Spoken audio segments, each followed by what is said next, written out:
Well, it's time for some Texas music talk with me, Josh Fuller, coming to you straight from the great state of Texas. Each week, our guests share their insights on the greatest music scene in the world, the Texas music scene. So get in, sit down, shut up, and hold on. It's time for the show. Oh, we are here. We are live, and everything is working. I believe every button has been pushed. Microphone buttons are up. Last week, I did the whole first segment without unpadding my microphone. Did you know that? Recording, right? And then I just at the last minute remembered to hit archive so that we can make an actual podcast out of this. Hello, everybody. It's Tuesday night. Welcome to another edition of the Josh Fuller Show. And I have Randy in here, my unofficial co-host. I guess we're just going to call it official. Yeah, whatever you want to call it. I'm here. I'm not signing any papers. And then we have my buddy from a long time ago now, Mr. Matt Rawls is here. What's up, Matt? Hello, hello. Dude, I'm glad to finally have you in here. Glad to be here. I like to get my buddies, my friends from years gone by to come in and talk. It's been a while since we've seen each other. I think when we played that Camp Hope deal together, it's probably the last time we actually. Yeah. That's probably I think that was the last time. We've definitely picked a lot of porches for sure. Yeah, we have. We have some venues and some porches and wherever they'd have us. At some point, sometimes it was just wherever we could play, we would play. That's right. I'm a little more picky now. I'm not saying I'm proud of it. I'm super picky now. I think you gotta put some limits. Yeah. After a while. Especially all the benefits and stuff, man. Because otherwise, you just make your whole career is playing for free at benefits. Yeah, I mean, the benefits can get, a little beneficial to other people. Uh-huh. I don't mind doing them though, especially when it comes to the veterans and stuff like that. Yeah. But, I mean, if I always have the time, I'll do it, Yeah, if it makes sense to do it. The schedule allows for it, it's, 30 minutes or whatever out of my time. So it's not a big deal. True. Yeah. No, one bothered me a while back. It was, you don't have to say. I won't say what it was for, but it was just they were piling on to a common theme and they needed people to play a benefit. And so it was under an umbrella that people were recognizing. So I thought it'd be great, Yeah. And I drove all the way out to east of San Antonio or something. And I got there and there was 2 people there. That's a lot of money. They were just people that showed up to eat and didn't know what was going on. And they had like a really weak sound system and just kind of a dude they asked last minute to come throw some stuff up there. And I was bummed because I really did want to help for that particular cause. And I felt like it was wasted. Like I could have done it somewhere else and it could have been helpful for other people because it's not like they were raising any money if nobody came. Yeah. So those are the ones that hurt, but then you got the ones that we do every year, like the Fire of the Bands. That's always successful and gets bigger every year. And then there's just around here, there's always a benefit going on. People asking people to do something, Yeah. But yeah, they're quite often. They are, and I don't mind just like you, man. I don't mind helping. I just, but yeah, if you do every single one that you're asked to do, you'll never have time to play a real show. That's right. Yeah, that's right. Never have time to play a real show. So how long have we known each other now? So it's the Tuts days. It seems to be a common theme for people that listen to my show. I keep bringing in people that I played at Tuts with, but, so it's been 2007. I had a band, so it had to be before that when we first started. 2005. Yeah, 2005 or 2006 maybe. Yeah. And you just gotten back. Matt is a Marine, everybody. Yeah, I hadn't been back a while. I think that's when I first started contracting over in Iraq. I contracted for a company called Triple Canopy, which is like a competitor of Blackwater. Yeah. So I did that for a while, but I think I was back on leave, and you and Scott Brown and we all showed up in the same night. We all showed up the same night at Tuts looking for an open mic. And nobody was there. Nobody was there. So we pulled up some chairs to a table and just started playing. And then, people just kind of gathered around and it kind of grew throughout the weeks. Well, and Charles had said, he's like, all right, you know what? well, we all know who was hosting at the time, and I think I've even told the story, but he said, all right, y'all want this gig? Y'all can have this gig. Yeah. And so Scott was the only one that had equipment. I'm pretty sure that, I don't think it was that clean when he said it. No, it never was that clean. When Charles Tullis is talking to you, it's never that clean. Yeah. Never. I've yet to see an old man throw as many F-bombs as Charles Tullis. But, he's a wild one. We were grateful to have the, place to showcase our. This sure grew into something spectacular for a while there. I'm telling you, man. I mean, it was like, some of those people are long gone now. I mean, Josh Ward and Cody Johnson used to show up every now and then, and who else? Scott's doing his own thing out there with Charlie Daniels and Marsh Tucker and all those guys. And Marion Morris came in one time from College Station. Do you remember the day that Hunter Hayes came in? We came and talked. Me and Heather Raylene talked about that last week. But I mean, you were there too. It just. I remember. I think Charles came up to Scott and I. He said, "Hey, I need y'all. I got this kid. He's coming from Louisiana on his tour bus, and I need y'all to just, when he gets here, y'all let him get up there and F and play." All right, Charles, no big deal. He's 16-year-old. He's badass. I don't know if he can say that. It's internet radio. He's badass, and he can play all kinds of instruments. Y'all need to let him play. So, here was this. I don't even think it was 16. I thought he was 14 or 15. Yeah, I think he was 14 or 15, and he got up there, and he played guitar, and he played every damn thing we had up on the stage. He played squeeze box, he played keyboards, he played drums, he played guitar, bass guitar. And that was Hunter Hayes. That was Hunter Hayes, yeah. And the rest of us just kind of hung our head. And I was mad. I was so mad at myself because I think I'd gotten up that night and had a bad set. Like I messed up words or something, and I was prideful with whatever at the time. But, I walked away and just went to the gas station, bought a pack of cigarettes, and just I was just so down on myself that night because I don't know how we finished a lot of songs in those days because it was, pretty drunken night. Yeah. Usually Thursday night? Every Thursday night, man. I wish we could have had it on video how cool it was because it's really, or maybe it's just that we're thinking back on it and the nostalgia makes it seem better than it was. But I remember it being just. No, it was pretty good, man. I've never been in an atmosphere like that again. A lot of talent in one room. Yeah. You don't get that very often. And everybody would jump up and do each other's sets. After we all got to know each other a while, everybody would get up and jam out together or sing with each other or whatever. And it was just. It's a lot of fun. Yeah, those spots come along every now and then. We used to have one back in Florida and Old Baby Cafe, and we do open mic nights like that on Thursday night. And it was just something about it. And the guys, everybody gets around and you kind of get to know each other, and you get this whole, time of hanging out. And it's just something about it that it just lays down. And there's a relaxation to it and an openness to just, share new things that. Maybe you wouldn't have in just a regular set somewhere. Yep. It was like it was the place for a trial run, It would be what the Cellar is in comedy in New York. People just come up and just jump up and try stuff. Yeah, for sure. And then we all shared fans for a while there. Yeah. Yeah. Absolutely. And so they would all just come out and it was just busting at the seams with.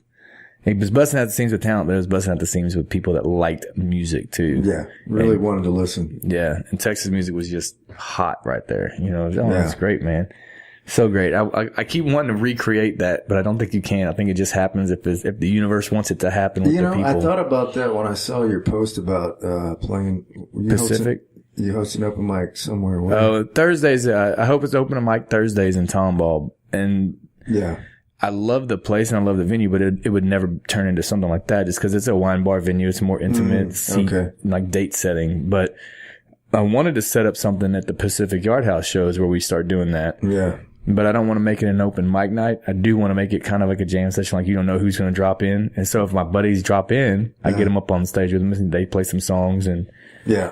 And I know that Caleb plays. He does an open mic, doesn't he? Somewhere. Yeah, he does Corner Pub. Yeah, I've been threatening to come out there, but Yep. Well, maybe we could. I don't. It's like a Monday, right? Or something. Yeah, it's a Monday. It's a Monday, and you just forget about it. It's like Monday. I just want to get through the day. And Fred and end it. I just want Monday to be over. Can we just skip Monday from now on? Yeah, absolutely. Yeah, and I think if anybody could get something good going like that, I think Caleb's draw could support it again. Sure. I just think maybe a different night, different place. He's definitely got the people. His fans are loyal as hell. Mm-hmm. They came out and packed 3 venues in 3 days in the same dang town, Conroe, in a row. Good. Like 3 days in a row, and each one had a good crowd. And that says something more about the fans, I think, and their loyalty than necessarily him. I mean, obviously he has to do something to make them be fans like that. The people of Conroe have always been great listeners and supporters of local music, man. It's, you know, and no matter what style it was, they just, you know, because you didn't get it very often, you know. Yeah. So that whole area really, you know, that whole area's got tons of talent anyway. Yeah, there's some in the water down here for sure. Yeah. And I thought we just had like this lucky pocket of people for a while there with what we had at Tuts, and then beyond that, with your Jody Booth and Jason Allen, all those you know, they're just all so freaking talented. But it seems to be continuing to go. There's tons of talent. Even just the utility players that come out, like the guitar players and all that stuff. There's a lot of local talent that are playing for big names. Yeah. That aren't spotlight people, but they're the guys that are making it happen. And I'm going to get all those guys in the show too, I hope, eventually. Because I want this to be not only about the artist, but the reason the scene works. You know, all the gears and the cogs and the grease. So anyway, about the music. Hey, this is a show about bunny trailing, so.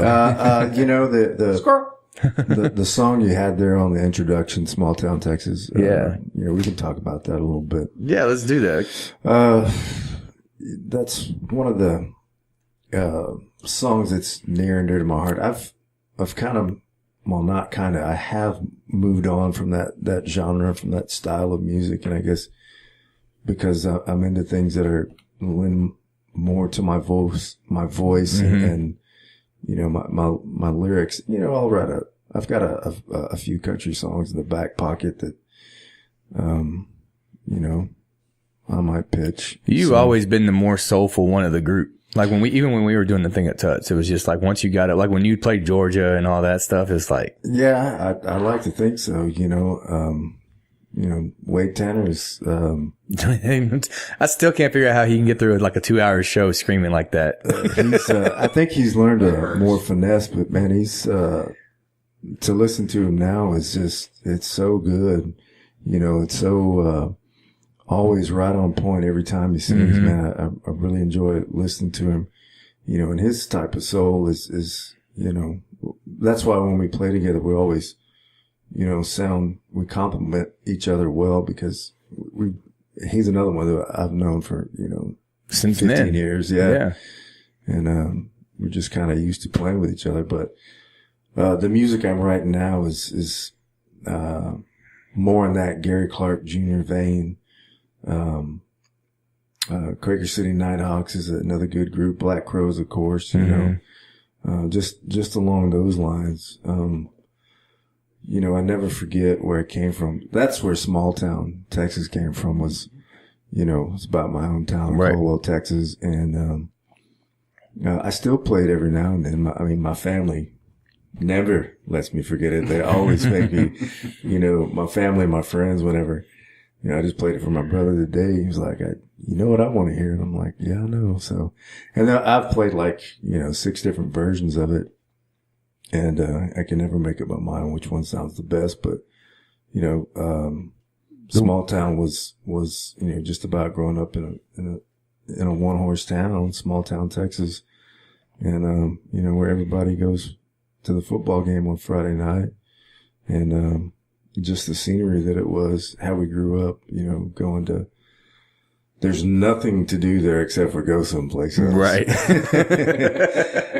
New Waverly was a lot like that too. But you know, now that I've gotten older and I go back there and I go, man, and that was a line in the song. Now that I go back there, you know, I wish sometimes that I could be back there. Just because of the scenery and the landscape, you know, it just. And the peace and quiet. Yeah, for sure.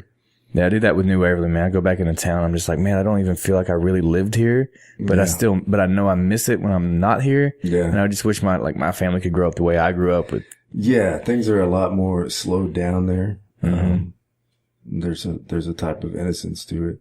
I don't guess there's any innocence now that, the internet is around. You're probably right. The social media makes, everything and everyone grow up so fast.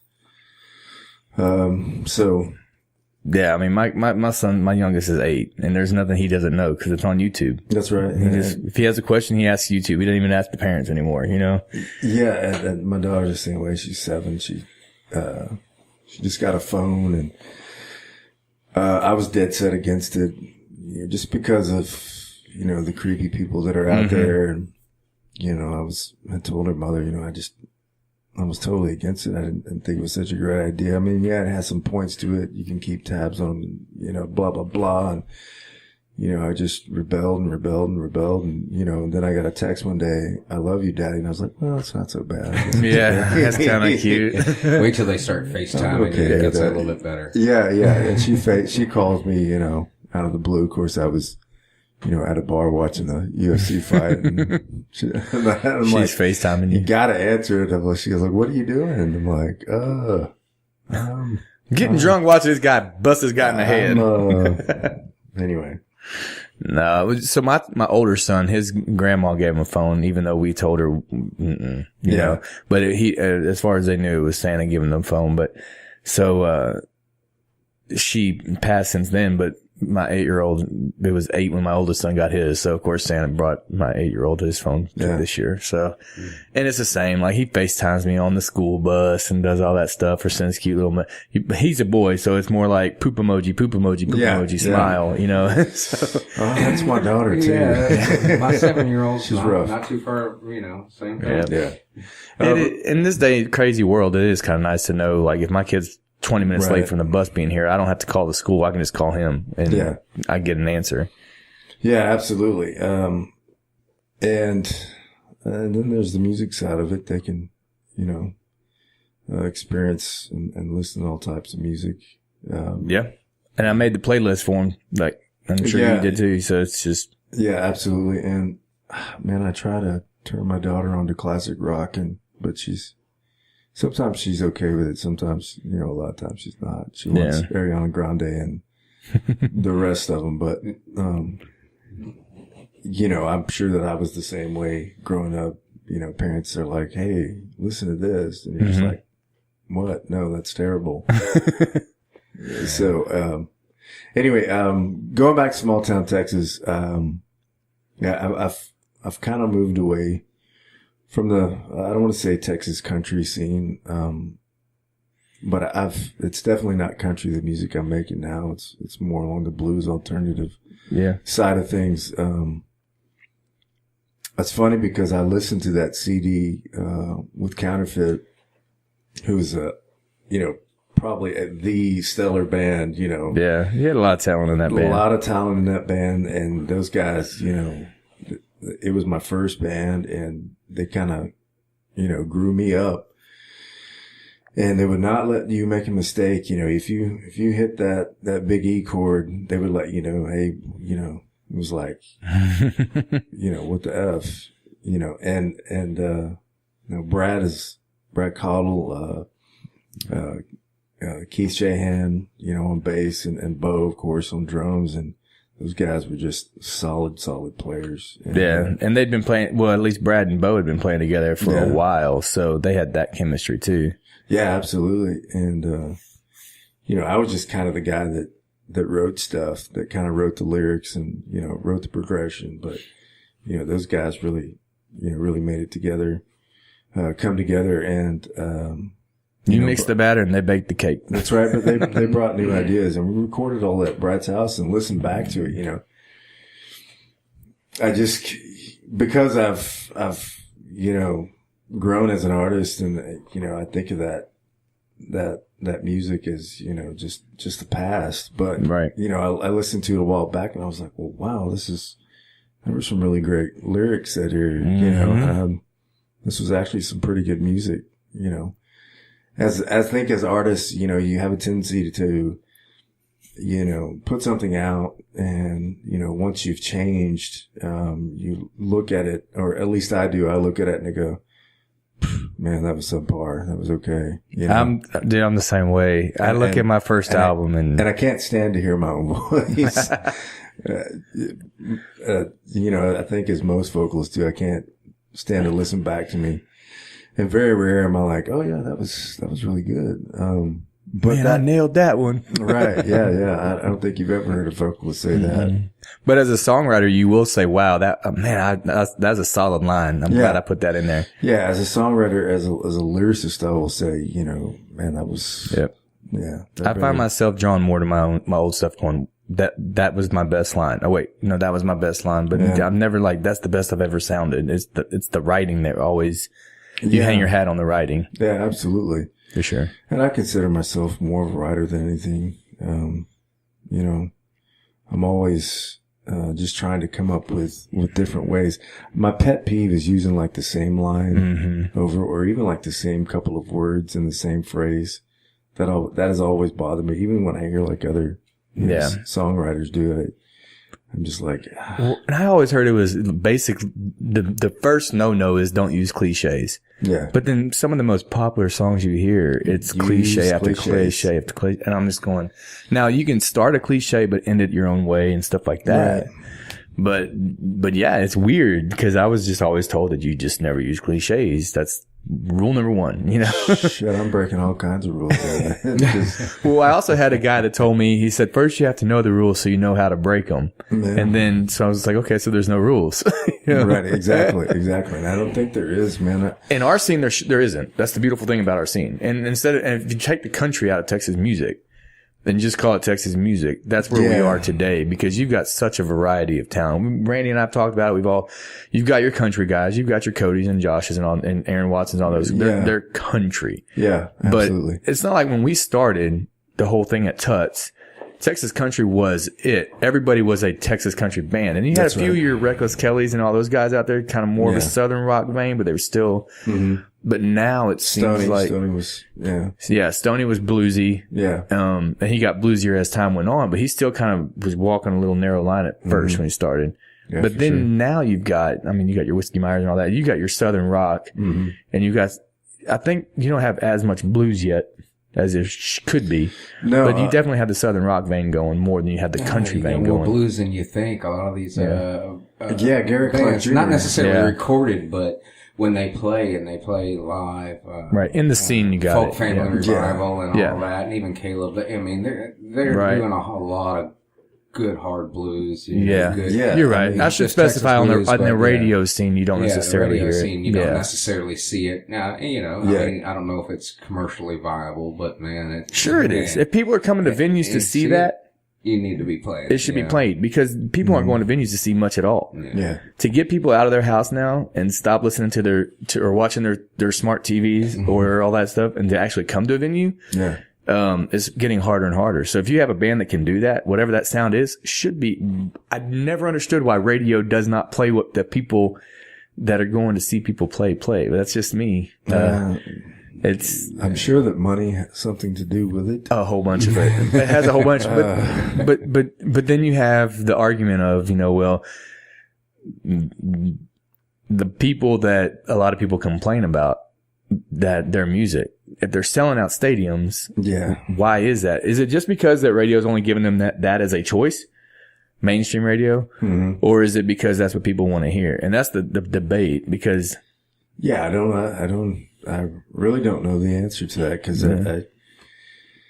I listen to Pandora and I like my guys. I listen to Gary Clark. Leon Bridges is another one from Texas, Quaker City. I'm pretty sure they're from the Dallas area. You know, Gary Clark's from Austin, and you know, there's a viable, you know, blues network here that's all started with Stevie Ray. Yeah. You know, I think Howlin' Wolf was also from Texas. Yeah. You know, so again, Texas is this mixture of whatever the fuck we want it to be. Right. And that's the Texas, beautiful thing about Texas music. That's what makes it that way. Exactly. And I don't see it. I've been all over the world, and, when people, you don't ever say you're from America. You say you're from Texas. Mm-hmm. That's a big deal. So, and everybody all over the world, I've never seen anybody, when you tell them you're from Texas, go, oh shit, that's a bummer. Everybody lights up when you say Texas. Why that is, I don't know. I mean, aside from we're Texas, awesome, but yeah, I think we have a great spirit about us. There's a reason we have a Lone Star, because we just have a kind of a solo attitude. If you're not going to help us, that's fine. We can do it ourselves. We got this. Yeah. Screw you. We'll make a whole culture around it. And then Louisiana will come over and help us anytime. So yeah, that's true, man. Anyway, I still fall in love with some of the country stuff. It's just not my style anymore. Yeah.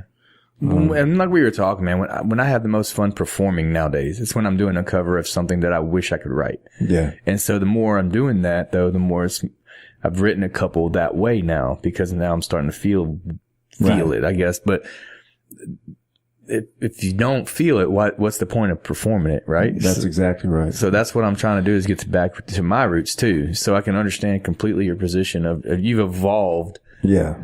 And as a true artist, I don't see how any true artist would stop evolving ever. I think that, your music is a depiction of yourself, where you are, what you've been through, for sure.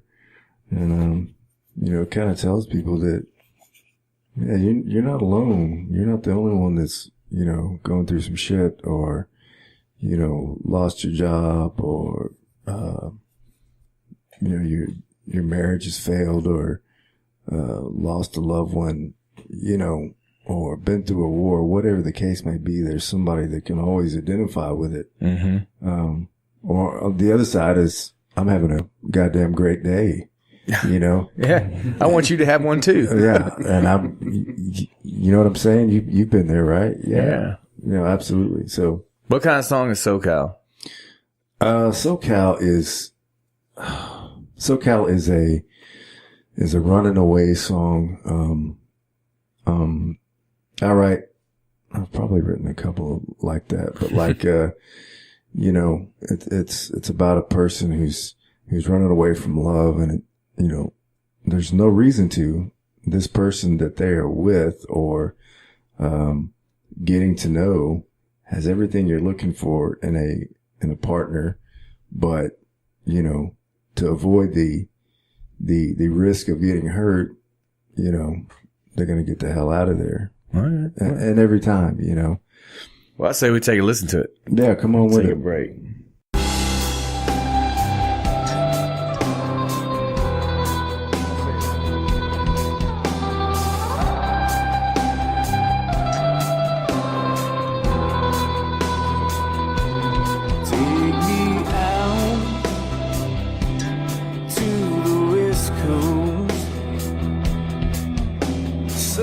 California sun is gonna be my home.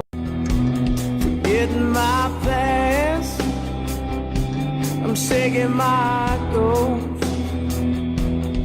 Give her all, more than most.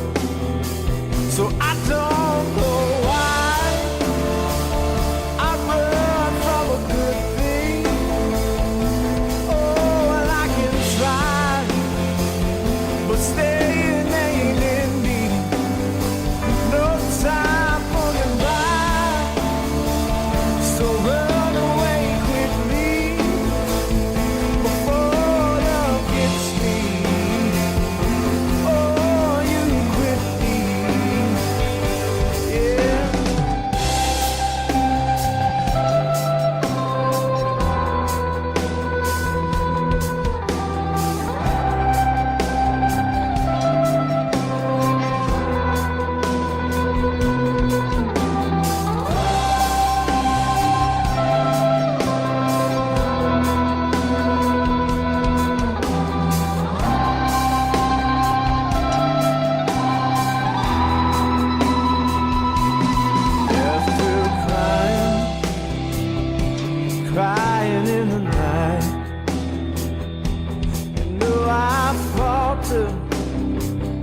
at the review side.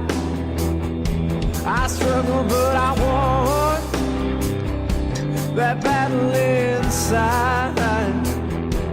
I keep on moving, so I don't change my mind.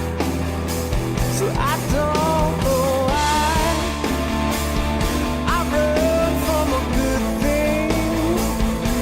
Oh, you can try, you're never gonna change me. No time for goodbye, so run away quickly before love gets steep.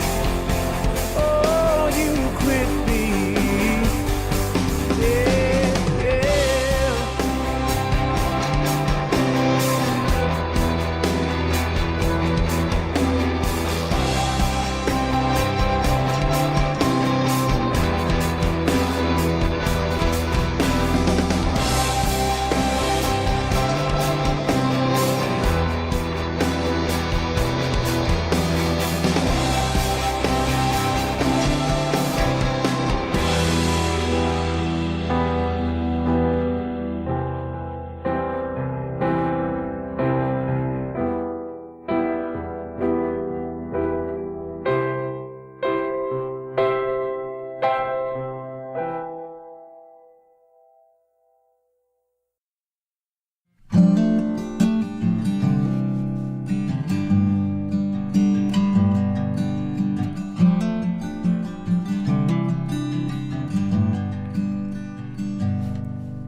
Sitting on the porch swing, thinking about things. Old oak trees on a sea of rolling green, and the sun seems to peek through every single leaf. Now the chorus builds with a rushing breeze.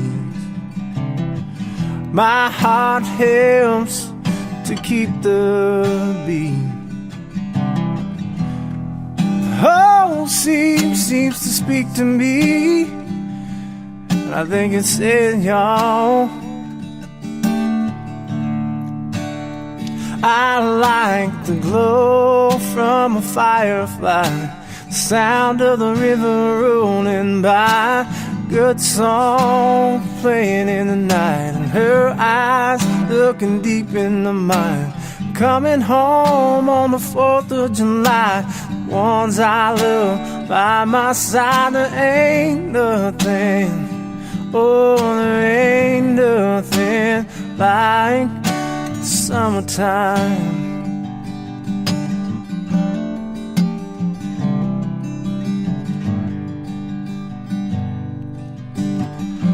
Even in the shade, it's hard to beat the heat, but we sure try with Mama's sweet iced tea. Still today, nothing quite quenches me. Now I don't mind a good snow up north. Spring brings cool air through open doors, but the fun begins when May ends, and we've been waiting for. I like the glow from a firefly, sound of the river rolling by, good song playing in the night, and her eyes looking deep into mine. Coming home on the 4th of July, the ones I love by my side. There ain't nothing, oh, there ain't nothing like summertime. Oh, oh, oh.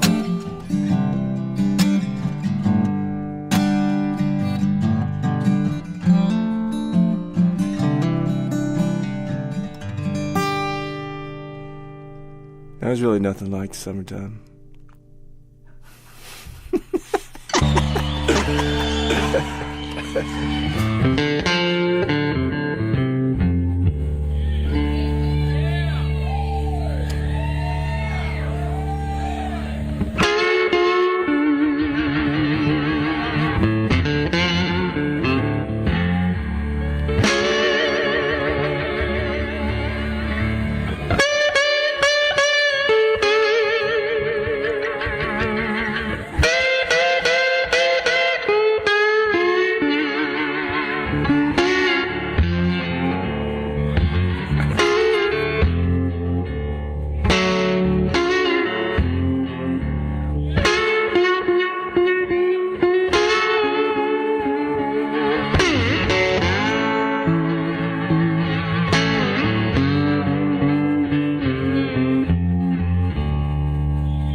Relax, enjoy the difference at Classic Galveston. Hi, I'm Howie Bentley, owner of Classic Auto Group Galveston, inviting you to the classic way of doing business, which means the customer always comes first. Need service after the sale? We've got you covered with our service parts and body shop. Let us cater to your needs the classic way, island style. Visit us at ClassicGalveston.com. Classic Galveston, enjoy the difference, island style. Here we are. We're back. So, you got to hear two because I made an accident, boo-boo. You got to hear two of Matt's songs, so that's cool. And then we heard from Gary Clark Jr. there, per Matt's request there. He told me which one to play. So hope you all like that.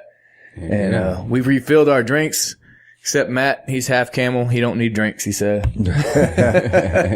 Yeah. But we were talking about some fun stuff off air though, but, let's recap. Let's recap what, well, I mean, you heard SoCal, and then SoCal to the song The Summertime, but it's really an evolution of how my music's gone. I mean, I'm on the alternative side sometimes too, but, SoCal was actually an older song that I wrote, I think back in 2009, maybe something like that.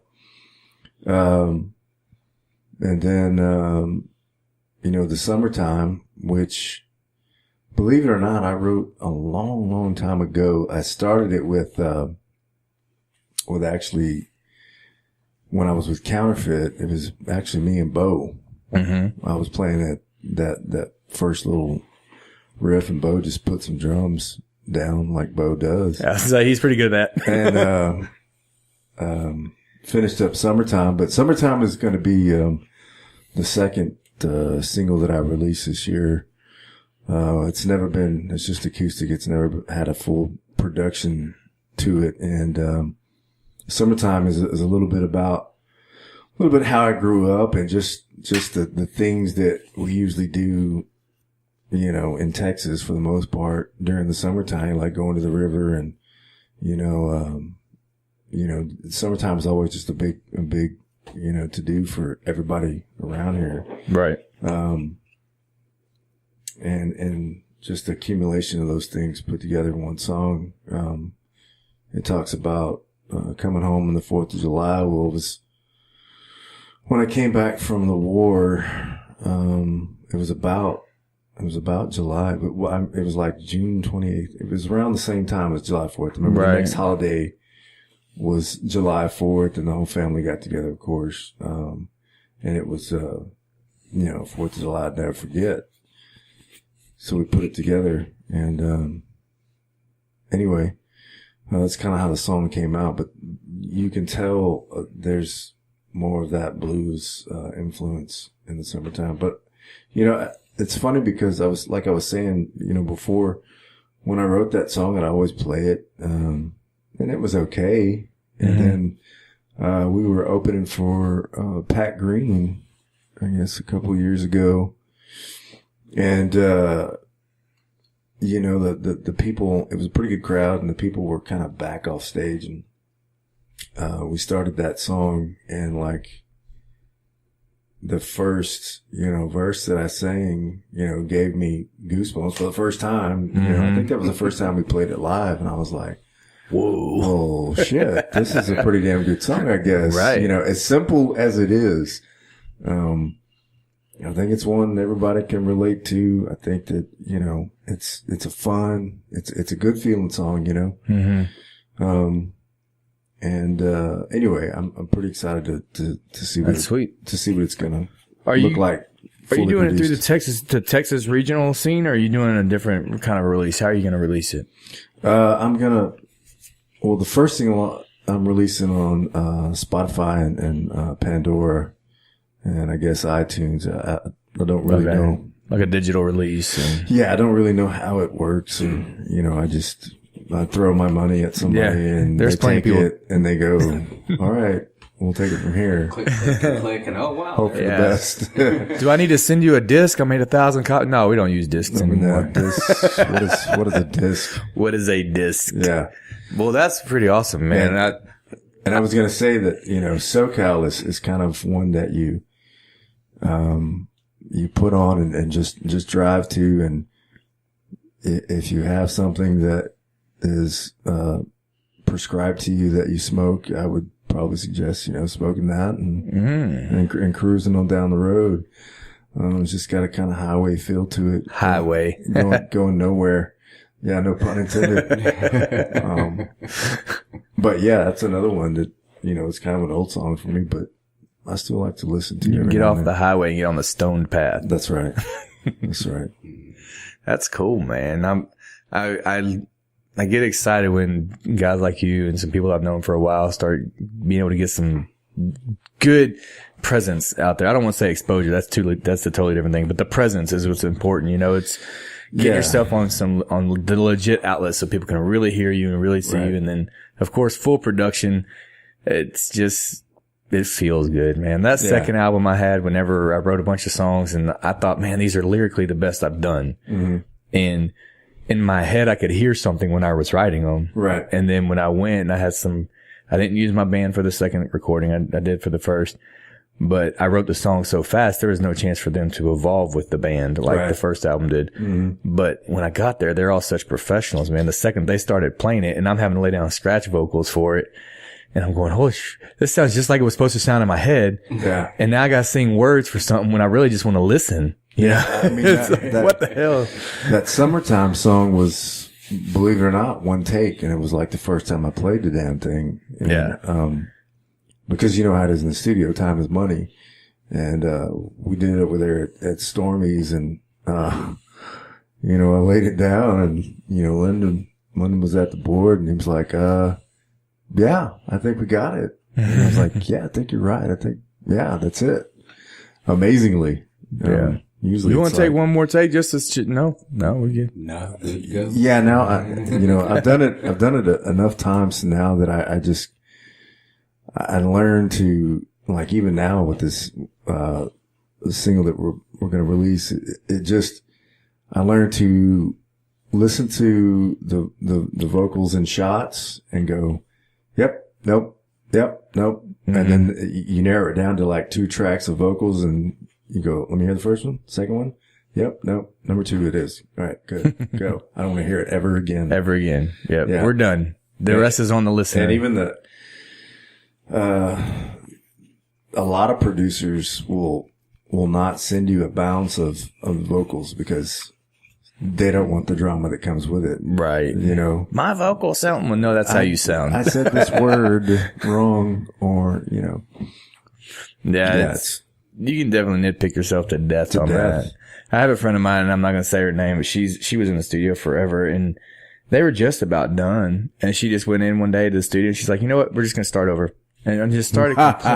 She just was not happy with anything, and then they kept nitpicking, and then she started picking off different parts of her band and getting somebody else to take their part. Oh yeah, just for the studio part, and it took her probably 2 years. It can easily be done. It can snowball, and it is a mind game. Yes, game. Yeah. Good word. Mind game that Yeah, it'll get you, man. You'll never be good enough. Never be good enough. Not if you truly have a lot of pride in what you're doing. Yeah, and even when I play live, people are like, "Oh, that was really great. That was awesome." And yeah, I'm where smiling, you messed up, and I'm like, no, yeah, it was terrible. Then you notice like the first 3 words of the verse didn't even come out because my throat closed up on me. Yeah, no, didn't notice at all. Well, be it performing in a studio or on a stage, we're all our own worst critics and everything. We else, are, but you get that sense from the crowd, and when people give you some outlet, I think on a stage you can get away with stuff. You can get away with stuff on stage, but you can also up your game on stage too, without even, we're not even telling yourself it. You just feel it more, and right. You draw from the crowd, and the groove is just right. Yeah. In the studio, it's kind of you're under pressure, the whole time. Yeah. Your adrenaline's always pumping. Your heart rate's up. And you can hear every damn thing, that you're doing. Right. So, yeah, it's intimidating. It's a different feel. You know, I try to do my best to go in there and go, all right, fuck everything. Let's just go. But you know, sometimes it works that way. Sometimes it doesn't. And you try to bring that energy that you would have, but you're right. Because you can hear everything, you're afraid you're going to be too loud or you're going to be, I don't know, but you're right. It's really hard to imitate that. You're going to be everything that you don't want to be. Yeah, exactly. It's really, because people are like, man, I'm going to be the band that goes in there and I'm going to have the energy. Because every time you hear it, because for a while there, every Texas artist that I liked had a live album come out and then they would have a studio album come out and you're just like, ooh, I like the live version of this. I like the live version of that. Because they were capturing the live essence, you know, like those Jason Boland's albums and Stoney when they're live and Ragweed when they're live. Oh, absolutely. All the stuff with Billy Bob's, man. Yeah, all those guys. You lose so much in the studio, it seems. And I went in there hell bent on, I'm going to record it just like we play it live and it's going to have that same energy. And it still doesn't. It just doesn't. You're right. And there's nothing like being there for sure. Absolutely. But yeah, even like listening to the Summertime, it sounds different. Did you ever notice, like, you listen to your earlier stuff, how high your voice was? Like the pitch was higher then. Singing from your nose, than it is now. It's so funny to me. It's like, who's that? See, I thought it was just the cigars I've been smoking. Who's that kid on the You learn how to breathe. Yeah, you learn how to breathe for sure. Yeah. And then keep your breath for, you know, and two or three, you become 4 more hours. comfortable and the song gels and, you know, all that stuff that goes with it. So we had to play a wedding last week and they requested we do 2 songs for their wedding. One was I Crossed My Heart by George Strait and the other was Sold by John Michael Montgomery. Okay. And so we practiced a little as my band does. You know, you have half of my band in your band as well. Yeah. It's more pre-rehearsal than it is rehearsal. That's right. But we were, when I was trying to play that or sing along to that song, just in my truck, just getting used to remembering the lyrics. I mean, I pretty much knew the lyrics, but just getting that muscle memory down, you know? Yeah. And I was going, man, this is almost too high for me. How is George Strait too high for me? Yeah. And so I told the band, hey, we're going to take the capo off and we're just going to play it, you know, straight, a half step down and play straight. And, so the whole way down to the show, I decided to do a new technique. It was just something that hit my head. I was like, I'm just going to try it. And so the whole way down there, I listened to those songs back to back and I sang every one of them like I was singing the low harmony. So it was like, I crossed my heart, like as low as I could go. Yeah. And then one time before I got to the venue, just once, I sang it in like the 5th harmony, as high as I could possibly manage. And I crack or whatever. I'm not great at it. And then when we went in there to sing it, it was just like butter. It was just the actual key was so easy. Yeah. Cause I've relaxed everything. I've got the muscles going that relaxed and it was a good little technique for me. I might work on it from now on. I don't know. And I think that has a lot to do with, you know, we sing where we're comfortable. And that's where like a good producer will come in and go, you can push that a little more. You know? Or you can get to this is your range. Get to your range. You know, you're going below that, and they'll take you out of your comfort level. Take you out of your comfort zone, and you know, really get the most out of the song. I like it when that happens, but I don't at the time. Yeah, because Michael Berry challenged me. I had one day to learn how to do "Dinosaur" by Hank Williams Jr. And I didn't realize he sang high either. He was another one of those guys. I was like singing. I was like, this isn't. He shouldn't. And then I go sing along. So I'm like, wow. Yeah. And the night I did it, it was a struggle. Now I sing Dinosaur like it's nothing. But it's just, I've just gotten used to it. And now it's not intimidating. That's right. It's just like, you know, working out, man. New plateaus. Yeah. And I try to sing a lot of Chris Stapleton's stuff. I don't know of anybody that could keep up with him, but you know, not consistently, man. You try, and I can do a song. I couldn't go do a whole show's worth, you know. Yeah, and I can't do every song. Yeah, that hurt. What you did was you stretched all your vocal exactly muscles right. and everything else, just like you do when you work out or anything else. You were stretching it, and then when you came time, you know, it was a lot easier. And it's that warm up. I've had so many guys. I've never done warm up. That's why I always say, you know, go to a vocal coach. You know, even for people that have been singing for a long time, go to a vocal coach and just, you know, get a workout in with them, and they'll kind of help you and retrain you and get, get back to, or even better than you were before. Yep. Look at friggin' Axl Rose. I thought there was no way in hell he was going to reach those notes that he did back then. And now he does. He does now. When I went and saw him, last time they were here, I was like, holy shit. Yeah. I can't believe. Now, granted, he was running around at the beginning of the show, and then he was not running halfway through the show. He sat his ass on that drum riser and sang, but he was still hitting notes. Man. That's awesome. Pretty impressive. You know who hit some high notes that I've never heard him do it back in the day, and now he does it, is Corey Morrow. During his show now, he'll let out rock screams. Yeah. Like he'll be like, ah! Like, whoa. Yeah. But he does it really good. I sound like a pterodactyl, but I was going, wow, dude. And it's there's a great online course I took, this vocal coach thing that I took online. Was that a pterodactyl? Or? I think it was maybe wounded. Prehistoric. We'll go with that. We'll go with that. Yeah. Who knows what pterodactyl said? Here, fishy, fishy. No, but yeah, that online one it cost, I don't know, like $100-something, and you do it at your own pace, and it worked for me at the time. Nothing would probably beat being face to face with a vocal coach to work on you independently, but I never did it before. Not working. Oh, okay. All right. I didn't know. Not working. No. I didn't know if we were on camera. Not this time. Only when you go to the bathroom. They're picking my nose like. Yeah. No, they're all good. Not this time. We're moving towards that to where we can have a live multi-camera. So we can break out the drugs now. All right. Yeah. Cool. It's, and it's internet radio, so all those F-bombs you've been dropping.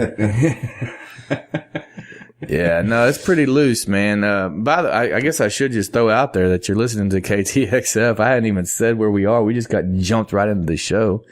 But, it's part of the Sports Media Network. But the, Christopher Roth is the brainchild behind it. And so he's got all these music shows coming up and some really cool shows. One that you might like, I'll tell you off air. Can't announce it yet.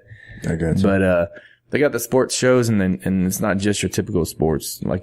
They got some other cool stuff coming that's going to be the in-between sports that nobody talks about. But then he wanted to bring it up some Texas music stuff. So thanks, Christopher, for giving me a place to talk and bring my friends in to have conversations with. It's pretty cool to be able to do this. But, where were we? Sorry, I had to interrupt there because we had a moment. He was talking about your two singles that you're putting out at the beginning of the year here. Well, I was going to say that that Gary Clark Jr. song that you played at the beginning of the slide part. I listened to that it's only like a minute long, that slide part. Anyway, I had started a song listening to that, that sinister, angry, vengeful sound that, it had to me. And I just started, writing down lyrics. And I always said, there's a good thing about being a great lyricist that, there's also a very sharp tongue that comes with it. My ex-wives can vouch for it. I was going to, it reminded me of a post that you made after a recent thing where it was just talking, and you don't have to get into it if you don't want to, but you mentioned something like that. When you get two songwriters together that they know how to cut deep and they know how to use words, and it's it makes for quite a nasty mix there. It does, and mine is my forte, as I said, has always been my lyrics, and I have to say that it's a God-given thing because it's not something that I really work on. It's like, I guess, kind of like some of your freestyle rappers that, words just come quickly to me, all the time. And, when I'm hurt, I can come back with it, pretty deadly. I cut low and I get right to it. I've done my share of hurting too. And that's why I say it's not always good that you're a good lyricist because you can come up with some pretty ugly words. But, this song, that I wrote is, it's called, My Heart. And I wrote it, and I had to keep, I I guess you call it rewinding. Scrubbing. We'll call it scrubbing. Rewinding, that part in Numb so that I could finish the song, or keep writing anyway. Cause it was, you know how it is once you get a bite, you gotta reel it in. Yeah. And, so I just kept going and going and going and going. And, it got to a point where, I had the sound in my mind of that song. So I didn't have to keep rewinding it. Yeah, but you had to get that melody stuck in there just. Yeah. And so, came out with, a pretty deadly song, I think, lyrically. One of my more favorites that, today. Today, yeah. I know how that goes. Yeah. You know how it is of it today. And then the next day it's like, why did you even start that piece of shit? It's the worst flavor thing. of the moment. You should probably burn that and hide it.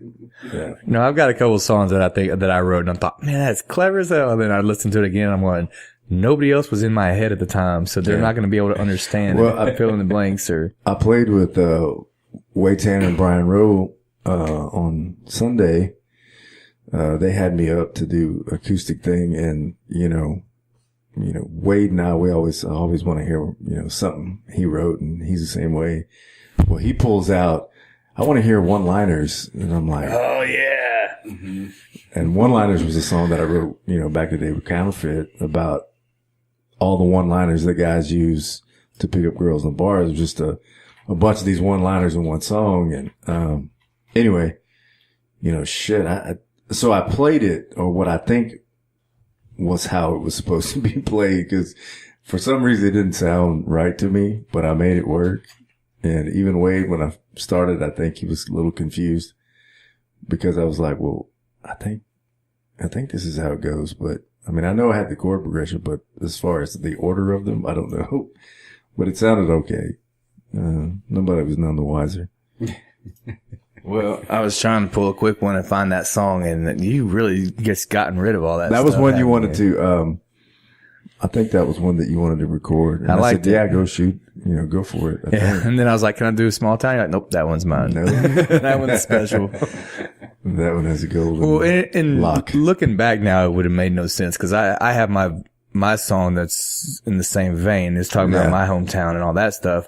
Yeah. And with the old whiskey song, and the same two songs on the same album would have just been, I wasn't thinking about progression and the overall, but like, okay, dude, we get it. You're from a small town. Yeah. Move on. We understand there's not a lot of people where you grew up. We get it. We get it. Yeah, but there's another one 30 miles down the road in Texas. What is it? I mean, every small town, they're 30 miles apart. Yep. Yeah. Absolutely. They are. The best is still the one, on the way to Paris or whatever. I can't remember where it was. It has the Dairy Queen over here. And then it has the bail bonds place over here that has a playground in the backyard. Yes. It's awesome. Playground in the back of the bail bond place. It's like, you kids run and play, I'll get your daddy out of jail again. That's right.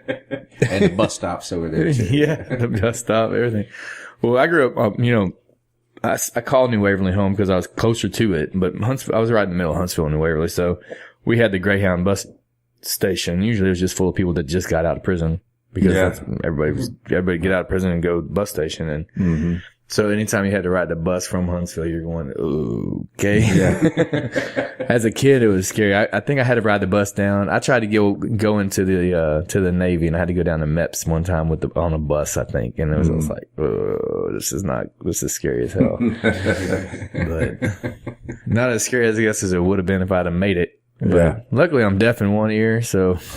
Yeah, absolutely. I can't hear bombs coming, so they wouldn't let me go any further than that. No, they just make you deaf. They'll make you deaf later, right? But you can't show up that way. No, I was like this when you got here. You gotta be, you've gotta be, in perfect health so that they can break you. And they had that old man there that kept asking me how my feet, you got bad feet? How are your feet? How are your feet? I was like, damn it, they're fine, dude. Yeah. I just realized something. It was 30 years ago this month when I went in the military, so. Wow. And you did artillery. I know you're deaf. What? Yeah. Back before, it was loud. There's a great line from Robin Williams, and we don't care what you play, just play it loud. Yeah. Man, that's one of my favorite movies, Good Morning Vietnam. And that was some of these deaths this year, this past year, really, Yeah, it really hurt me. I never really got, emotional or felt, of course you feel bad that, that person died. Right. But, like when Robin Williams died, that was like, man, that's, I was down about it, for a day or two, because he was, a comic growing up. And, when Prince died, it was really, because he's been a big influence. And you talk about a lyricist, man. Oh, man. And he's influenced every genre, every person. Yeah. There's so many people that have respect and can attribute some of their style to him in some way. Absolutely. And, anywhere he went to watch music, he's going to play. Right. Oh, yeah. And you're going to let him throw down. Yeah. And he'll throw, and he's another like Hunter Hayes, but better, but he could play every instrument. Just plays every instrument. Yeah, absolutely. And then, Chris Cornell dying was another, because I really looked up to him as a vocalist and, a songwriter, because, the dude would blow out, windows with his vocals. Mm-hmm. And, he's another one I tried to emulate, unsuccessfully, but yeah. We all get our stuff from something. Mine's been phases, and most of mine were more. That's what's weird. I haven't aspired to be vocally necessarily like anybody. Now I have. But when I was first starting, I just tried to be because I can't play with the shit. Well, I know I've given up being a guitar. I play guitar out of self-defense. That's about it. But I always wanted to be an entertainer like so-and-so or an entertainer like this guy or this guy. And, that's right. And it's changed over the years. And it wasn't until the last few years when I had an album out and I was really like, okay, I don't get many. I get a few, but I don't get many compliments on, wow, you've got a great voice. Right. And so I was like, I'm really going to work on that for the next, and I did. And that's when I got the online vocal coaching and all that stuff. Yeah.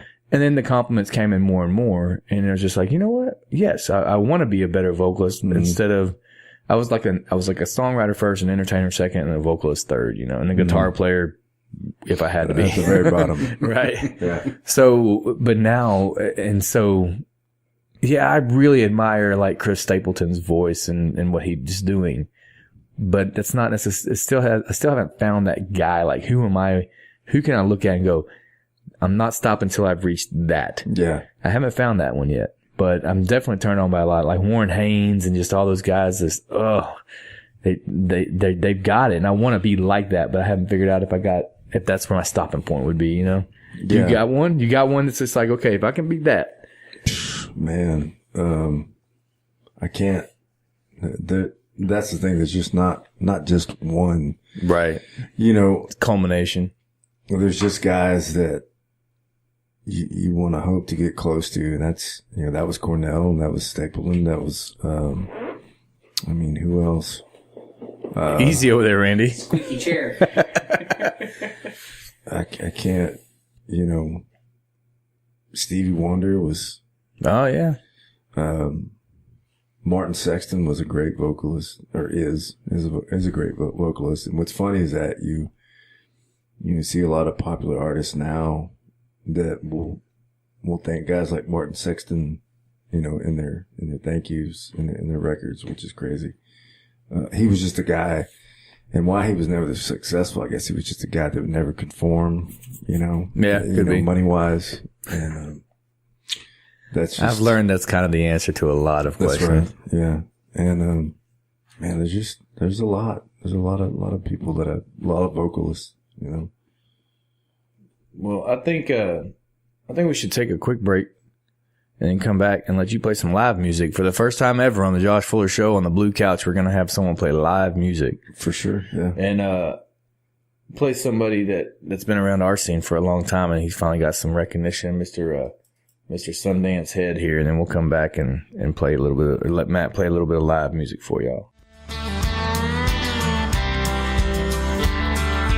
Once I was a gypsy soul, rebel born to rock and roll, looking for an open road to spread my wings and fly. Freedom was another town, lift them up and bring them down. Another song, another round, hanging out and getting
Was on the train bound for nowhere, it sure makes time move slow.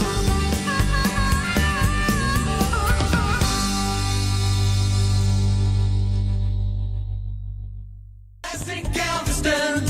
If you've had an accident or just a fender bender, the last thing you need to do is tangle with the big city. When Classic Auto Group Collision Center can take care of all your repairs, island style, our certified technicians can repair any make or model, and we back up every repair with a lifetime warranty. Classic Auto Group Collision Center, now open at 6601 Harborside Drive, ClassicGalveston.com. Classic Galveston, enjoy the difference, island style. You want me to play? Yeah, we're going to have you playing, man. Yeah. Pick that thing up. So, just get comfortable for a minute. While you do that, I'll tell everybody where I'm going to be this week. So tomorrow we're at the Pacific Yard House again. I think this week we're going to stream it to YouTube Live instead of Facebook Live. I'm pretty disappointed in Facebook's compression algorithms, and I'm going to see if YouTube's will come out better, because we definitely got Randy here with Cut and Shoot Studios. He comes out and he does high def video.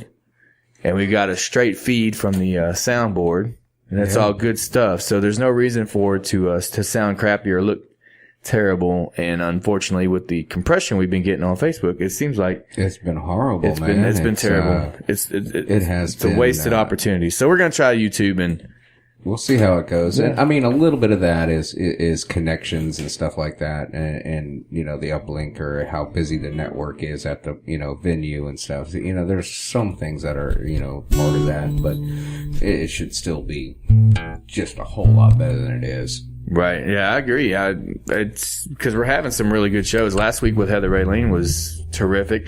So what's going to happen from now on, though, you weren't there for this conversation, is it's really going to be kind of a jam session throwdown between me and Kevin and Bo. Yeah. And then we're going to have, every now and then we'll have people come in. Maybe people like Matt Rawls will just drop in and want to do a song or two. Heck yeah. And then it'll just be a little jam session. And I keep saying session. Why am I doing that? But, it'll be a jam session. It'll be a jam session. You're Sean Connery now. Jam session. So yeah, so we're, that's where we're going to be tomorrow, Wednesday. We'll be there at 7 to 10. And we'll stream it for those of you out of towners. But the best thing, as we talked about earlier, is the live show, man. Come show up and be there. And then Thursday I have a host open mic in Tomball. If you're a songwriter, want to work out new material, bring your guitar or play with mine. It doesn't matter. And just come on up and play for a nice intimate audience. Friday, we are playing at Stadia Bar and Grill in the Woodlands on Market Street. A little last minute show. And then Saturday, doing something.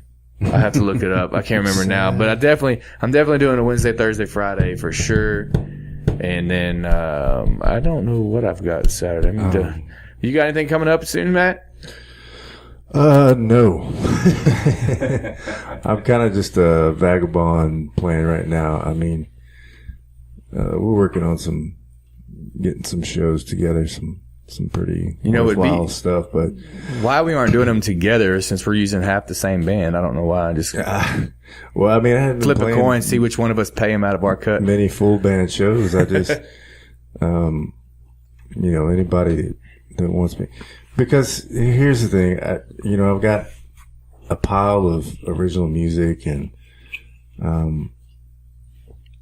it's not probably 3 or 4 hours worth, but it's at least 2 hours worth. Mm-hmm. I probably got more than that. I just hadn't, it doesn't always come together, for a 3-hour long set. But, anyway, I just I've turned some shows down just because I don't really want to play for 3 hours unless I got somebody to do it with me, Well, I don't want to do that either. The 3 or 4 hour shows, I definitely am not. We've been doing this a long time, you and I, and at some point you just kind of hope that you can go and stand on your own with your own music. And one thing that I'm trying to get to happen in this area, that maybe I'm out of the loop and it's already happening, but I just hadn't seen it, is I want more listening room songwriter shows where people come to actually hear the original music, and they shut up and listen, and they clap their butts off when we're done, but they want to hear the original music. And I just think that there's not a lot of those venues. Not here. There are some. Yeah. But it's not a culture here. Here it's more of a cover band culture or a tribute bands and hip hop and. I think there's a lot of people out there that, want to hear original music. Agreed. Oh yeah, most definitely. There's not a lot of venues that cater to that. Well, I think the answer is house parties, man. Yeah. I'm doing I got hooked up with this group that does house parties out in the hill country. Mm-hmm. And I finally got added to one of their shows. It's in August. But I'd love these people have their own mailing list. Yeah. It's 150, 200 people. You show up at whoever the host is. So it's somebody that has some property or a big home or something, Yeah. But it's a potluck dinner. Everybody brings a dish. Mm-hmm. The host makes cookies and has some drinks and stuff. Yeah. Everybody pays $20-$25. That goes straight to the band. So you as the entertainer are going to get paid whatever that $20-$25 is, and that's your thing. And then they have 2 intermissions. But they sit down, they listen, and then in the intermission you can talk, but they can buy CDs from you, do whatever. And it's not, they're allowed to clap it. You set your own rules basically, but the whole point is they know what they're getting into as listeners. They're coming to listen to a songwriter tell his story through music. And that's the culture that they have. And everybody on their mailing list, that's what they like to hear. And so all they have to do is say, hey, here's who's coming. This is his name. Here's his links. Check out his music. Come listen to him. And then they show up and if we had that over here, it would be so cool. Cause there's a lot of guys out there that I play covers kind of like I play guitar out of self-defense. Like I'm trying to get them back because the people aren't just ready to listen to original music all night. Right. So I'm just like, all right, you know what? No point me just playing. I'm not going to kill y'all with my stuff. I think it's cool though, like when you take a cover song and you do it originally. You know what I mean? Yeah, make a version, not a cover. Right. Like you're not just I listen to like the Coffee House or whatever the hell it is, Acoustic Channel. Mm-hmm. And I hear some really, really awesome covers done on there that, you never would have thought could be done that way. So it's kind of like nobody expected Stapleton's version of Tennessee Whiskey. That's pretty good. I mean, he's okay, but, but no, I know what you're talking about. I mean, you hear all kinds of stuff like that Tab Benoit version of the song earlier we played. It's just totally different. You just weren't expecting to hear it like that. Yeah, it's good though. Gary Clark Jr. came out with Come Together. I've heard like, the Joan Osborne song, What If God Was One of Us has been redone, I'm sure several times, but, I just heard it the other day and it was like really cool. Yeah. There's a lot of that going around. I try to get into it too, cause, people want to hear covers for sure. Right. Well, when you can surprise them and then you get to the hook and all of a sudden they're like, oh crap, I know this song. Exactly. Yeah. It's really cool. I played, matter of fact, I played, Angel, Too Close to the Ground the other night and they're like, who was that? And I was like, Willie Nelson. Like, oh yeah. You never know how it was written originally. I mean, it's not a cover of it's a cover of a guy doing a song that more than likely he didn't write. Right. And very true. You don't know how the songwriter, did that demo even. That's right. A lot of times. So, making it your own, there's never a problem with that. And I think people actually, really like that. And that whole scene, the standard that I've been hearing that people want to have down here is like a Bluebird Cafe standard. Yeah. Where, it's, a group or a couple or, however many people in a round. You come in, you have a good meal, and you sit and listen to some really good, original music. Yep. And some covers too, because they were throwing covers in there. Yeah. I mean, I'm not scared to throw a cover down, but most part, there's some I'm scared to screw up. Like, you don't want to go in there and you start singing a George Strait song. People are like, you can't screw with George Strait. But I get scared sometimes. But I thought it was pretty cool when Jamie Foxx did his You Look So Good in Love. I never even heard that. You didn't hear that? No. Well, they had the big thing for him. What'd you think of Fergie's national anthem? I didn't listen to it. It took me forever to even want to listen because everybody was I saw the little post on Facebook and at first it was like on a chalkboard. Yeah, pretty much. She was it was almost sounding like she was fixing to bust into the Marilyn Monroe "Happy Birthday, Mr. President" at any moment. That's the national anthem is I think one song that you gotta sing it straight, man. I don't think I will ever do, just because of the prominence and meaning that it has, you know, to me and to so many other guys that I know. You know, it's like, yeah, I would definitely sing it straight. There would be no frills to it. Right. I've been asked to sing it twice, and I've tried really hard to just keep it as straight as possible. Yeah. And for that same reason, man, because everybody's supposed to be doing it together. That when, like, a singer will forget words, or, you know, and then people, want to grind on them. It's like, I can see how it happens. Yeah. Be in front of 30,000 people. Yeah. And it's not an easy song to sing at all, man. Put your ass up in front of 2 million or 100,000 people and see what you do. Yeah, you've been singing it all your life, but it's a whole different ballgame with, you know, that many people in front of you. I've been hanging out with people I have hung out, not been. It's not a habit. I'm not like in the in crowd or nothing, but I've hung out with some cool people that everybody in the Texas music scene would even know. And when you're not on the stage and you're handed a guitar, remembering words is hard. The muscle memory's not there. You haven't built up to it, especially if you're someone that's had the same set list for years. And but yeah, he would forget his words to almost every song that he played, just doing a little house party setting. And people were like, he's forgetting his words to his own song. I was like, dude, those are the easiest ones to forget, because you get so complacent, you know? Absolutely. But so you're more gonna forget the words to whatever you're fixing to do? No, he's got a cheat sheet. I see it. I think we should let you play. Before we run out of some time. So. Yeah, that's what I was going to play this other song that I told you I wrote during that. The slide. But I can play you a piece of it. Well, the floor is yours. You are our guest. Yeah, let's give us some of that gain down there.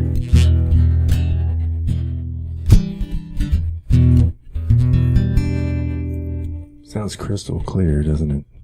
It's close.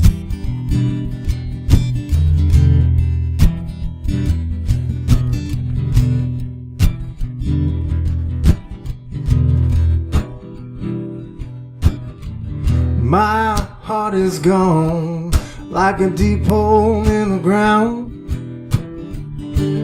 waterless well somebody found, gone like left in the night without a sound. My heart is gone.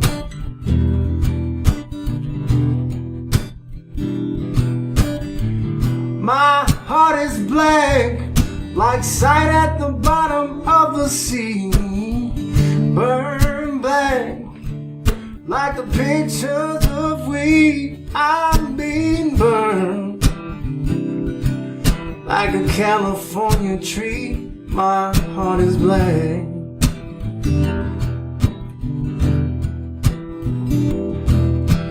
I ain't got no use for you, so don't get used to me.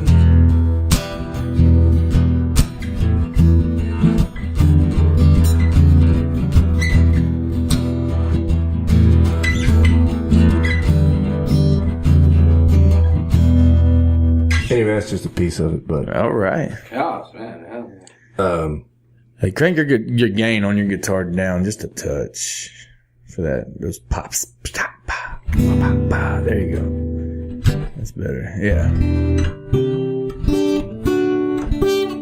That is dark though, like you were saying. I like it.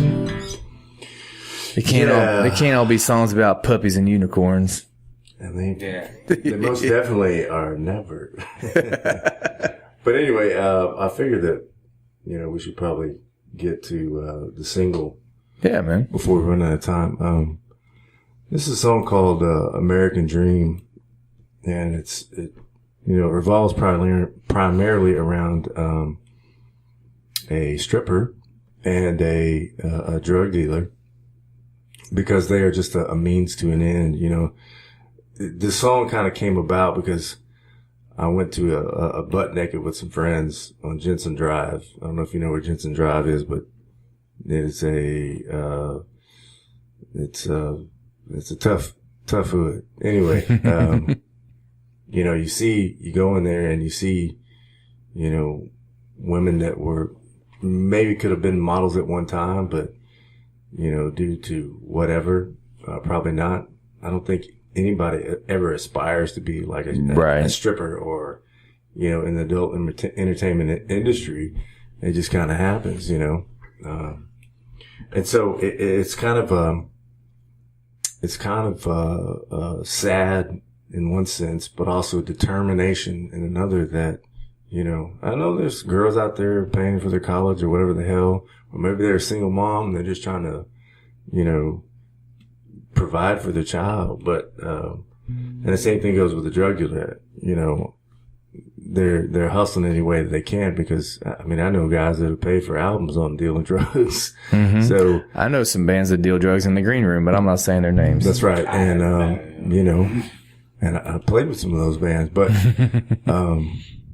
you know, it's just kind of, and even in the music industry, you get a label and you want to take care of your family and your family's family and your family's family. Mm-hmm. So you're willing to make compromises you didn't think you would make. That's exactly right. And, you know, some people call it selling out. Well, you're just doing what you got to do. I mean, I always have a funny thing about selling out, and that's what I say. You don't ever go to Vegas and then bring home the little piece of paper that says, hey, look how much I could have won. That's right. You always cash it in. And that's, I mean, you put so much time and work into this music thing. Mm-hmm. If you get your shot, you take it. You take it and you're cashing in. It ain't selling out. And, you know, maybe it's not exactly how you envision it to sound. But it's being heard. Mm-hmm. You know, it's being heard. And, you know, that's kind of what the song talks about. You're going to do whatever it takes. You're going to do what they tell you. Right. Because you don't have a choice in it a lot of the time. You know, there's been very few that have just made it on their own. I'm sure I can't think of the band offhand. Who was it? The rapper guys? Macklemore? I don't know. They had a YouTube video and they, you know, they did it their own way. But eventually everybody gets bought out, you know. Mm-hmm. You're not going to outrun, you know, big business. No, if you want that kind of help, you're going to have to do some conforming. That's right. That's right. And, you know, as artists, it's just the nature of the beast. You're going to conform, you know, one way or another. Or, you know, if you're trying to be a doctor or whatever the hell you're trying to do, there's just sacrifices you're going to have to make, you know. And, anyway, it's called American Dream.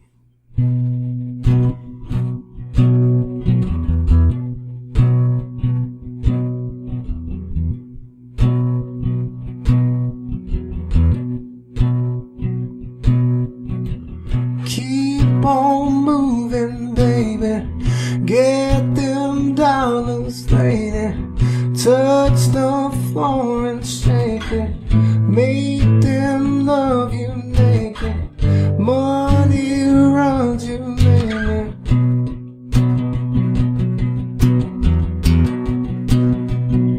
Cause you gon' give more than you get, child. You can damn well bet now.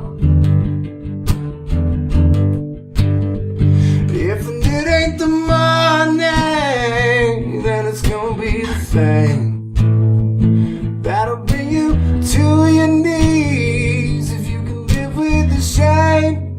Yeah, and your American dream, your American dream, your American dream.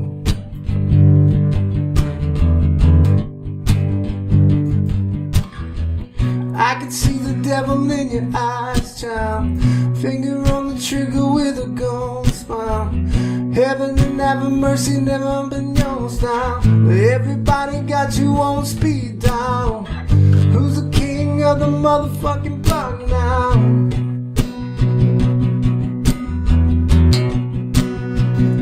Cause you gon' give more than you get, child. You can damn well bet now.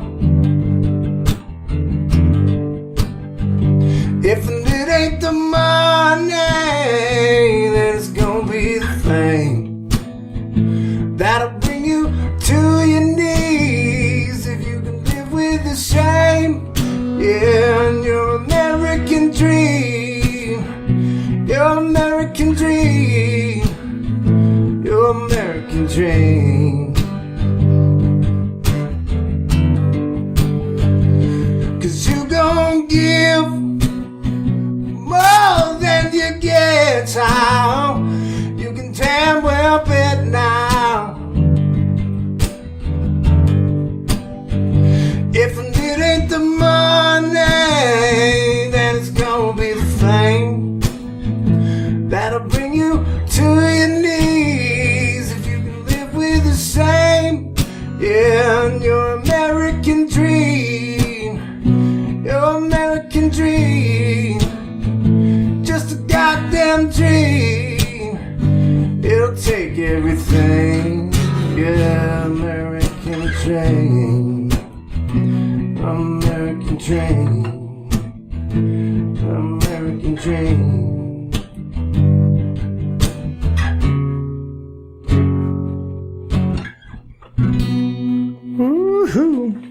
Sounds good, man. I miss hearing your voice, dude. I appreciate it, man. Love it. I mean, we got plenty of time. If you got another one you want to play, or we can just talk. It's up to you. But we've still got another 15 minutes or so. I don't mind if you play another, or we can take a break, or we can just keep talking. I don't care. You're on late Tuesday nights, Josh Fuller. We'll get you proper liners and stuff, man. Don't worry, man. Yeah. This song is I haven't played too much of my new stuff just because I'd like to have the surprise effect. There you go. But the Devil Woman. Devil Woman is about a love interest, and this girl is just so fine and so beautiful, and puts him through so much shit, but he still sticks around because he's so in love with her. That's probably every man in America, but anyway, it's called Devil Woman.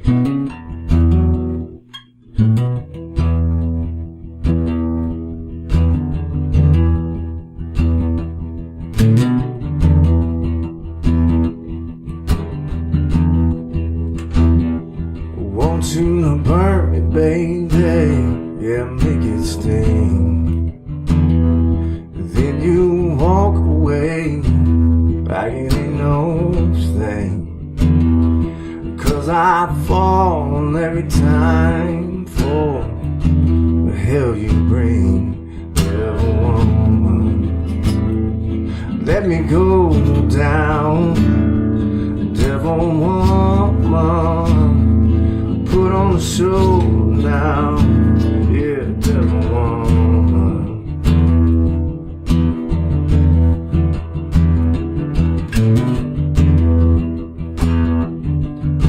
I might have to get loud.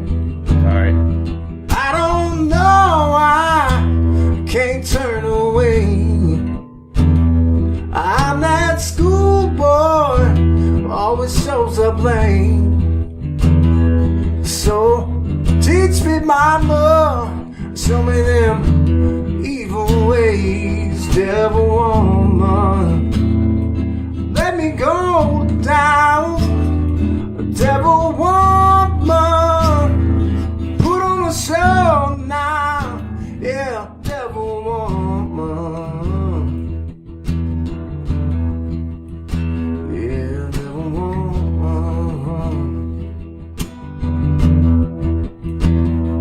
Beautiful lady, oh, she gripped my breath, then hold me right below the water's edge. Bitch, I love you, you're gonna be my death, devil woman. Let me go down, devil woman. Put on a show now, yeah, devil woman. Yeah, devil woman.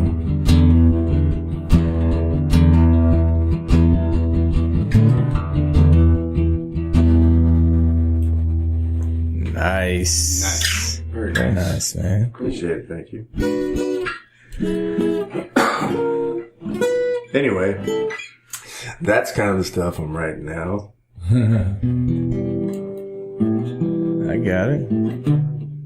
Do you still do do you still do covers at all? No, not really. Because Rainy Night in Georgia would really be cool to hear. Lonely Night in Georgia, yeah.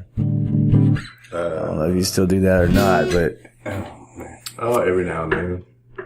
that's Not too often.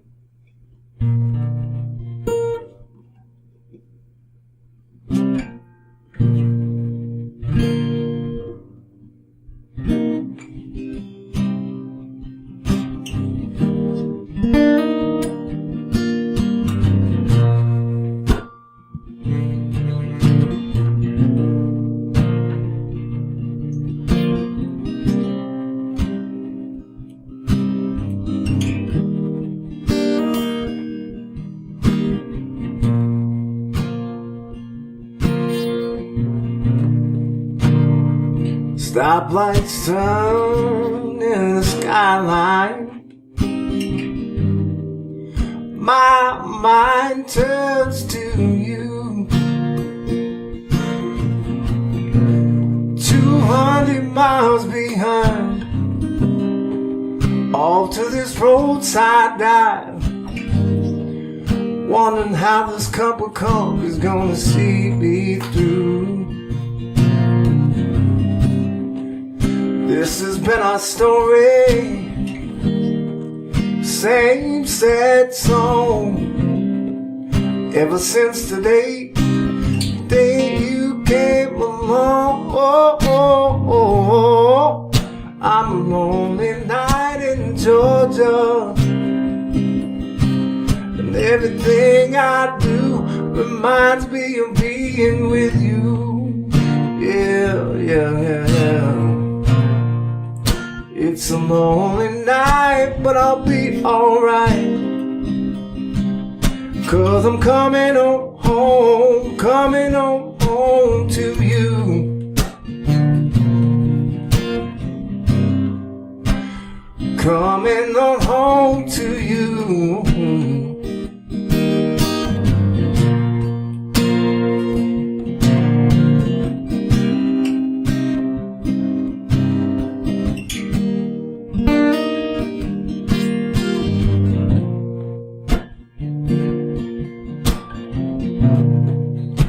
Skylines turn into stoplights.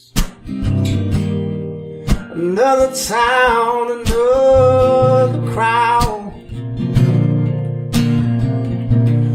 When all the people's gone home, I'm left all alone, with nothing but you to think about.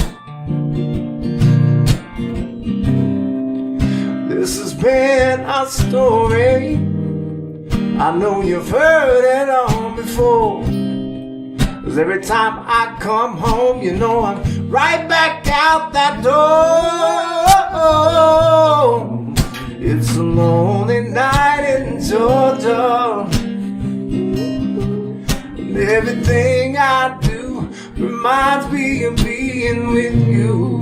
Yeah. It's a lonely night, but I'll be alright, 'cause I'm coming on home, coming on home to you.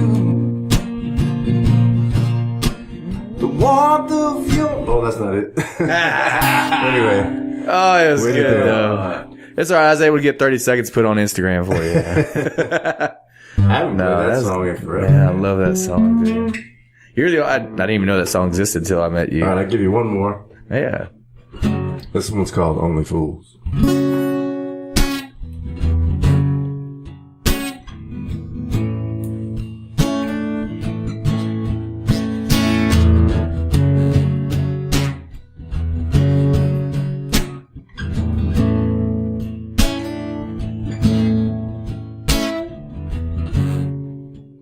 Have you ever been so sad and lonely you couldn't can't get off the floor.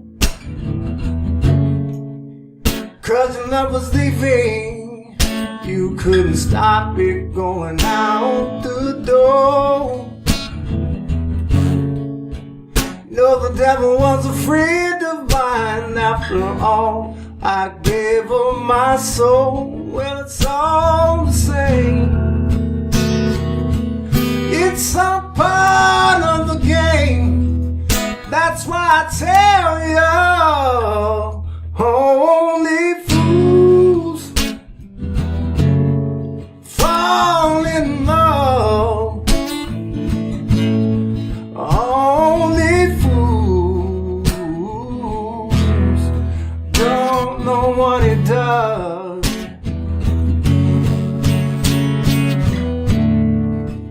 To the heart and all its pain.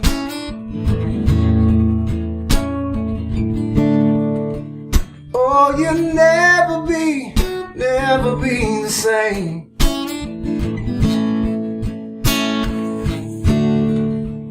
I try to leave you alone. Oh, I try.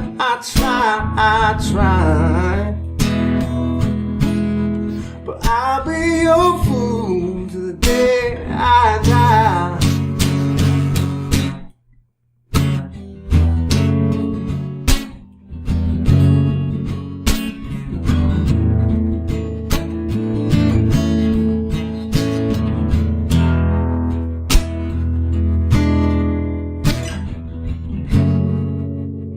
Maybe there's a piece of that one. I like it. Here you go. Oh, wait, I messed up. I had a sound effect and everything ready. With some applause? Yeah, it wasn't applause. I have my own thing that I made. I ain't used to hearing that. Me neither. I think people have forgotten how to clap, man. Well, I tell you what, it was like crickets. Sometimes, I don't know. I try to keep it on a positive note and say, well, maybe they're just so goddamn amazed they're in shock. Maybe they don't want to interrupt the vibe. It's like, well, sometimes, people don't know. They don't know the song and they don't know when it's over. But there's that. When you completely stop, I think that's probably a good indication that the song is over. Yeah, I'd rather you clap and then me start singing again. You go, oh crap, it wasn't time. Yeah, and then clap again. Mm-hmm. Then not. That's. I tell you what, man. That place we played at Sunday, out at Bob and Jean's. Oh yeah, I haven't been out there. I've heard about it. Man, it's a cool little spot, especially if you got like a bike, because it's got an icy house feel to it. Okay. It's really cool, but we played out there, and they really dug everything I was playing. So, and the first time I played, that was the second time I played. The first time I played out there was with the Dysfunctional Hippies, Wade Tanner and Brian Rowe and I forget the other guy's name. Good group of guys, good musicians. Anyway, I went out there and crashed their set. And, but anyway, I was going out there. It was a Thursday night, and it's out past Channelview, and I'm driving forever, and I'm like, it was just darkness all the way there. And I was like, where's this place at? And like, the houses got fewer, and I was like, well, ain't nobody gonna be here. So I got out there, and then out of nowhere, there's this place that appears, and it's packed. And I'm like, well, damn, And sure enough, Sunday when we went out, it was the same thing. Wow. It was packed, and the people they like the music. So well, that's really cool, man. It's a cool spot to play. You should check it out. Yeah, I will for sure. Well, I think we've reached the end of the line here, but I'm sure glad you came in. Yeah, thanks for having me, man. It's been fun. It's good to hear your voice, and you're the first person to play live on the show. So there you go. You're a trendsetter. I was the guinea pig. You were the guinea pig, if they call it that. Randy, you got anything to add? Oh man, it was great, and it was a pleasure meeting you. And, yeah, absolutely. I like the way everything sounded out. Everything came good, and we're gonna polish this up and I'd like to say thanks to everybody for listening to the show that has. Now, I'm not going to give y'all actual numbers, but I will say that every single week we double our listeners. So that's pretty good. We're on a good trend. We're doubling the listeners. That means everybody's telling somebody. Yeah. And then, you know, every Wednesday night we do our live stuff down there at the Pacific Yard House. It'll be live streaming. We're going to try YouTube this week and see if that comes out a little bit better and see if we can't change a few technical things up. What are you doing? When you doing the Pacific Yard House? So Pacific Yard House is every Wednesday night, 7 to 10. And then he's filming it, and we're trying to live feed it. But like I said, we're experimenting with the best. So that's tomorrow night, then. That's tomorrow night, yeah. So come by, crash our set, man. Crash our set. It looks like a cool spot. I haven't been there yet. It's really cool. And so what they're trying to do is, they don't want your typical, I don't know how to say this, because I definitely don't want to cut down anybody in the business or in the scene, but he wants more of the Austin music vibe out there. Oh, okay. So he doesn't want, everybody does. He doesn't want the typical, there's a place for everybody to go play honky tonk music and your traditional country music. And then he's not that place is not the place for that, but that's the talent he's seeking out is not that for necessarily. Oh, okay. He's really wanting to get more of the blues, the southern rock, and the more eclectic textures. He should. If you come by tomorrow and crash our set, dude, he probably would love it. Ziggy Moonshine came out and played with me the other night. He loved it. Yeah. And Ziggy and you were Ziggy's a great dude, and y'all are in a similar vein. I'm not gonna say same, but similar with that blues influence. So, but the vibe is great, nice lighting, and you know the staff takes care of you. The sound's good. They brought in their A game for our Wednesday night shows, and I'm really happy they did. And it's just cool. Yeah, I'll definitely try to make it out there tomorrow night. Yeah, people are starting to roll into town into Conroe for this weekend, which is Lone Star Throwdown, man, which is like the World Series of truck shows and stuff. So you got a lot of people coming into town, as a lot of people are leaving town to go to the cook-off. Yeah. Different crowds, you know. You get and folks come from all over the country and the world. I mean, they ship cars in for this show, and wow, they're driving in from Minnesota and you know all over the place to come in just for this show every year.